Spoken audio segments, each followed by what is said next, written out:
اگلا سوال ہے کہ غزوہ بدر کی روشنی میں مسلمانوں کی عصر حاضر کے مسائل کا جو حل ہے وہ کس طرح ہو سکتا ہے، اس کے بارے میں کچھ تھوڑی سی روشنی آپ ڈالیں۔ جی ماشاءاللہ، کرنٹ افیئر کے حوالے سے آپ نے بہت ہی اچھا سوال پوچھا ہے کہ عصر حاضر کے جو مسائل ہیں پوری امت کے، پورے مسلمانوں کے، تو آقا علیہ الصلوۃ والسلام کی ایک حدیث اس طرف اشارہ کرتی ہے کہ حضور علیہ الصلوۃ والسلام نے فرمایا کہ قرب قیامت میں مسلمان گاجر مولی کی طرح دنیا میں کاٹے جائیں گے۔ تو صحابہ اکرام نے پوچھا کہ یا رسول اللہ صلی اللہ علیہ وآلہ وسلم، کیا مسلمان اس وقت تعداد میں کم ہو جائیں گے، یعنی اتنے کم ہو جائیں گے کہ ان پہ لوگ ظلم کریں گے؟ تو فرمایا نہیں، اس وقت تعداد میں بہت زیادہ ہوں گے۔ تو فرمایا وجہ کیا ہوگی؟ فرمایا وجہ یہ ہوگی کہ وہ دنیا سے محبت کریں گے اور موت سے خوف کھائیں گے، موت سے نفرت کریں گے۔ یہ جو موت ہے نا، یہ مسلمان کے لیے ایک تحفہ ہوتا ہے۔ جس نے زندگی تیار کی ہوتی ہے نا، بدر میں جو لوگ تھے انہوں نے اپنی موت کو اپنے ہتھیلیوں پہ رکھ کے اترے تھے۔ کیسے اترے تھے کہ سیدنا ابو بکر صدیق رضی اللہ تعالیٰ عنہ کا جو صاحبزادہ تھا بعد میں مسلمان ہو گئے، اور انہوں نے پوچھا کہ ابا جان، بدر کی مارکے میں آپ 3 دفعہ میری تلوار کے نیچے آئے، نرغے میں آئے، اور میں نے والد سمجھ کے آپ کو چھوڑ دیا، ورنہ میں آپ کی گردن اڑا سکتا تھا۔ صدیق اکبر رضی اللہ تعالیٰ عنہ کیا جواب دیتے ہیں؟ فرمایا بیٹا، اگر تو ایک دفعہ بھی میری تلوار کے نیچے آتا تو میں تیرا سر گردن سے اڑا دیتا۔ کیوں؟ کہ تو اس وقت میرا بیٹا نہیں تھا، بلکہ تو اللہ اور اس کے رسول صلی اللہ علیہ وآلہ وسلم کا دشمن تھا۔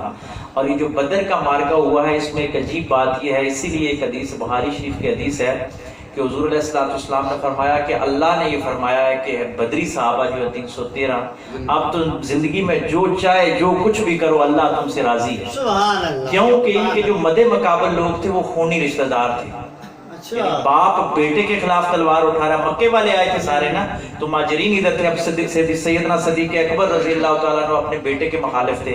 اسی طرح ہر بندے کے خونی رشتہ دار، حضور علیہ الصلوۃ والسلام کے سکے چاچا حضرت عباس اس جنگ میں قیدی بنتے ہیں، یعنی حضور کے چچا، سکے چچا موجود۔ اس کے بارے میں یہ روشنی ڈالیے گا کیسے جو معاملات جب ہوئے تھے؟ جب آقا علیہ الصلوۃ والسلام نے وہ جو قید ہو جاتے ہیں تو رہائی کے لیے کہتے ہیں کہ میرے پاس کچھ بھی نہیں ہے، تو حضور علیہ الصلوۃ والسلام نے فرمایا کہ آپ نے جو مکہ میں میری چچی ام الفضل کے پاس جو اشرفیوں کی وہ تھیلی چھوڑ کے آئے ہیں، اس کے بارے میں کیا کہا؟ تو آقا علیہ السلام اسی وقت حضرت عباس نے کہا میں مسلمان ہونا چاہتا ہوں، میں کلمہ پڑھنا چاہتا ہوں۔ کیوں؟ کیونکہ یہ بات تو میرے علاوہ اور میری بیوی کے علاوہ کسی کو معلوم ہی نہیں تھی، آپ کو یہاں یعنی آپ بتا رہے ہیں کہ میں وہاں چھوڑ کے آیا ہوں۔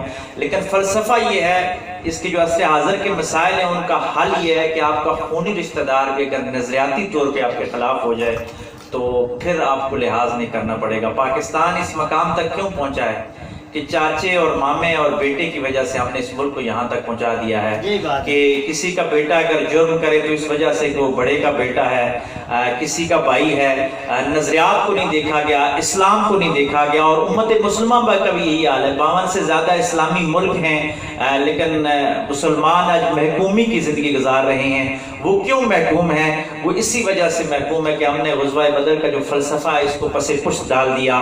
مسلمان تعداد میں کم بھی ہوں، لیکن جب وہ مسلمان صحیح مسلمان ہو تو ان پہ رعب دنیا پہ چھا جاتا ہے، اور وہ ایسا رعب ہوتا ہے کہ وہ دنیا پہ اپنی حکومت قائم کر لیتے ہیں۔ غزوہ بدر میں یہی سبق دیتا ہے کہ ہم نے آقا علیہ الصلوۃ والسلام کی محبت کو تھامنا ہے اور اللہ کے یقین کے ساتھ، اللہ پہ کامل یقین کے ساتھ آگے بڑھنا ہے، اور ہمارے سب مسائل حل ہو جائیں گے۔ پاکستان مشکل حالات میں ہے، لیکن ہمیں اللہ پہ یقین ہے اور حضور علیہ الصلوۃ والسلام پہ ہمیں ایک کامل محبت ہے۔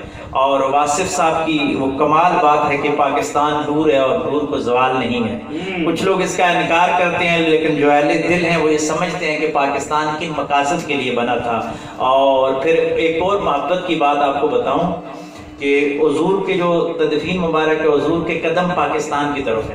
سبحان اللہ، یعنی روزہ اقدس سے آقا علیہ الصلوۃ والسلام کے جو قدم ہے وہ پاکستان کی طرف ہے، تو ہم آقا کے قدموں میں ہیں۔ مشکلات ہم پہ آئیں گی، ہمارے بڑوں نے بھی فاقے برداشت کیے، ہم بھی کریں گے انشاءاللہ، لیکن اس ملک کو اور اس قوم کو اور اس امت کو انشاءاللہ اللہ زوال بنائیں گے انشاءاللہ جی انشاءاللہ۔ ناظرین کرام، کئی خوبصورت آپ میسیج، پیغام، محبت نامہ اہل مسلمان کو تمام